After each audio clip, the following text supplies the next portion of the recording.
Assalamualaikum warahmatullahi wabarakatuh. Perjuangan Abu Bakar radhiyallahu anhu mengawal Rasulullah sallallahu alaihi wasallam saat hijrah patut diteladani. Banyak kisah heroik dan pengorbanan dilakukannya demi kecintaannya kepada Allah dan Rasul-Nya.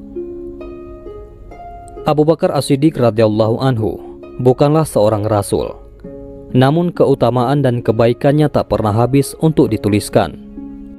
Beliau adalah orang yang paling kuat keimanannya setelah para nabi, dan juga orang yang paling mencintai Rasulullah sallallahu alaihi wasallam.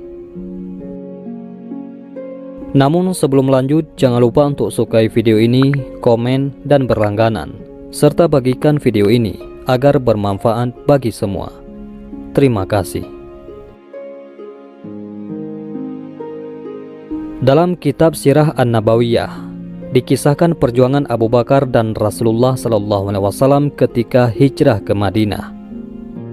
Ketika Allah mengizinkan Nabi hijrah, para sahabat pun bersegera berangkat, baik laki-laki atau perempuan, tua dan muda, dewasa maupun anak-anak, bertolak dari Mekah menuju ke Madinah. Mereka menempuh perjalanan sekitar 460 km, melintasi gurun yang panas dan gersang. Ibnu Hisham dalam kitab Sirah Nabawiyahnya mencatat, Abu Bakar adalah salah seorang sahabat yang bersegera memenuhi seruan Allah dan Rasul-Nya untuk berhijrah. Ia meminta izin kepada Rasulullah untuk berhijrah. Namun beliau sallallahu alaihi wasallam bersabda, "Jangan terburu-buru. Semoga Allah menjadikan untukmu teman hijrah." Rasulullah berharap agar Abu Bakar menjadi temannya saat berhijrah menuju Madinah. Suatu hari malaikat Jibril memberi kabar kepada Rasulullah bahwa orang-orang Quraisy telah membulatkan tekad untuk membunuh beliau. Malaikat Jibril memerintahkan agar tidak lagi menghabiskan malam di Mekah. Nabi pun mendatangi Abu Bakar dan mengabarkannya bahwa waktu hijrah telah tiba untuk mereka. Aisyah radhiyallahu anha yang saat itu berada di rumah Abu Bakar mengatakan, "Saat kami sedang berada di rumah Abu Bakar, ada seorang yang mengabarkan kepada Abu Bakar kedatangan Rasulullah dengan menggunakan cadar, yakni penutup muka. Beliau datang pada waktu yang tidak biasa. Kemudian beliau sallallahu alaihi wasallam meminta izin untuk masuk, dan Abu Bakar mengizinkannya. Beliau bersabda, 'Perintahkan semua keluargamu untuk hijrah.' Abu Bakar menjawab, 'Mereka semua adalah keluargamu, wahai Rasulullah.' Rasulullah kembali mengatakan, 'Sesungguhnya aku sudah diizinkan untuk hijrah.' Abu Bakar menanggapi, 'Apakah aku menemanimu dalam hijrah, wahai Rasulullah?' Beliau menjawab, 'Iya.' Lalu Rasulullah menunggu malam datang. Pada malam hari, Nabi keluar dari rumahnya yang sudah dikepung orang-orang kafir Quraisy. Lalu Allah menjadikan mereka tidak dapat melihat Nabi sallallahu alaihi wasallam. Saat itu Rasulullah menebur debu di kepala-kepala mereka, namun mereka tidak menyadarinya. Beliau menjemput sahabat Abu Bakar yang saat itu sedang tertidur. Abu Bakar pun menangis bahagia karena menemani Rasulullah sallallahu alaihi wasallam berhijrah. Aisyah mengatakan, "Demi Allah, sebelum hari ini aku tidak pernah sekalipun melihat seseorang menangis karena berbahagia. Aku melihat Abu Bakar menangis pada hari itu." Perjalanan berat yang mempertaruhkan nyawa itu, Abu Bakar sambut dengan tangisan kebahagiaan. Dalam perjalanan hijrah ke Madinah, Rasulullah sallallahu alaihi wasallam dan Abu Bakar bersembunyi di sebuah gua yang dikenal dengan nama Gua Sur. Gua Sur adalah gua berada di puncak Jabal Sur, kota Makkah. Berjarak terletak sekitar 7 km dari Masjidil Haram. Nabi dan Abu Bakar sembunyi di Gua Sur untuk menghindari kejaran dari kafir Quraisy. Ketika sampai di mulut gua, Abu Bakar berkata, "Demi Allah, janganlah Anda masuk ke dalam gua ini sampai aku yang memasukinya terlebih dahulu. Kalau ada sesuatu, maka akulah yang mendapatkannya, bukan Anda." Abu Bakar masuk, kemudian membersihkan gua tersebut. Setelah itu, Abu Bakar tutup lubang-lubang di gua dengan kainnya karena ia khawatir jika ada hewan yang membahayakan Rasulullah keluar dari lubang-lubang tersebut, seperti ular dan kalajengking. Hingga tersisa 2 lubang yang nanti bisa ia tutupi dengan kedua kakinya. Setelah itu, Abu Bakar mempersilahkan Rasulullah masuk ke dalam gua. Rasulullah pun masuk dan tertidur di pangkuan Abu Bakar. Ketika Rasulullah istirahat, tiba-tiba seekor hewan menggigit kaki Abu Bakar. Ia menahan dirinya untuk tidak bergerak, menahan gigitan hewan itu. Riwayat lain menyebut seekor ular. Abu Bakar berusaha sekuat tenaga menahan sakit karena tidak ingin membangunkan Rasulullah dari istirahatnya. Namun, Abu Bakar adalah manusia biasa. Rasa sakit akibat sengatan hewan itu membuat air matanya menetes dan terjatuh di wajah Rasulullah. Sang kekasih Allah pun terbangun, kemudian bertanya, "Apa yang menimpamu, wahai Abu Bakar?" Abu Bakar menjawab, "Aku disengat sesuatu." Kemudian Rasulullah mengobatinya.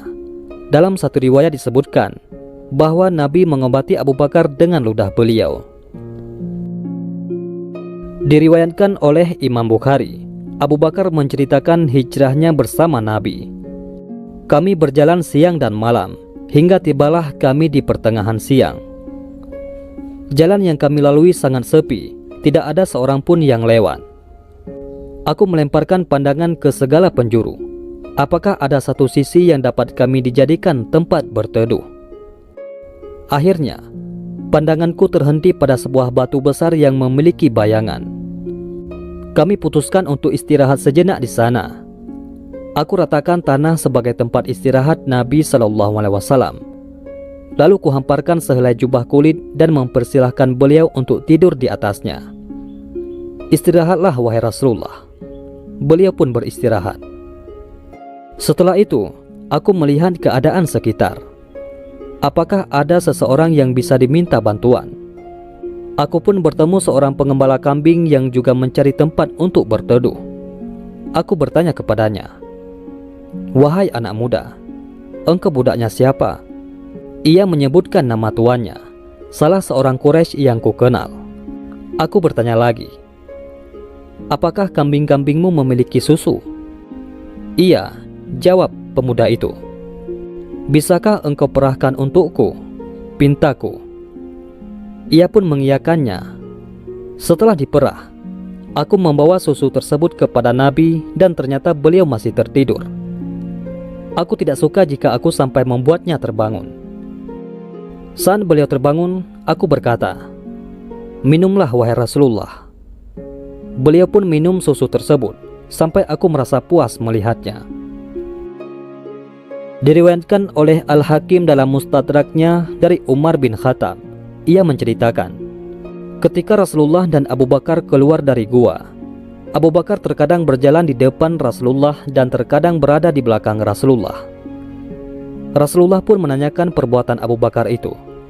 Abu Bakar menjawab, "Wahai Rasulullah, kalau aku teringat orang-orang yang mengejar kita, aku berjalan di belakang Anda. Dan kalau teringat akan pengintai, aku berjalan di depan Anda." Apa yang dilakukan Abu Bakar ini menunjukkan kecintaan beliau yang begitu besar kepada Nabi SAW. Ia tidak ingin ada sedikit pun yang mengancam jiwa Nabi. Jika ada mara bahaya menghadang, ia tidak ridha kalau hal itu lebih dahulu menimpa Nabi. Demikianlah kisah indah Abu Bakar bersama Rasulullah SAW. Rasulullah ingin bersama Abu Bakar ketika hijrah, dan Abu Bakar pun sangat mencintai Rasulullah.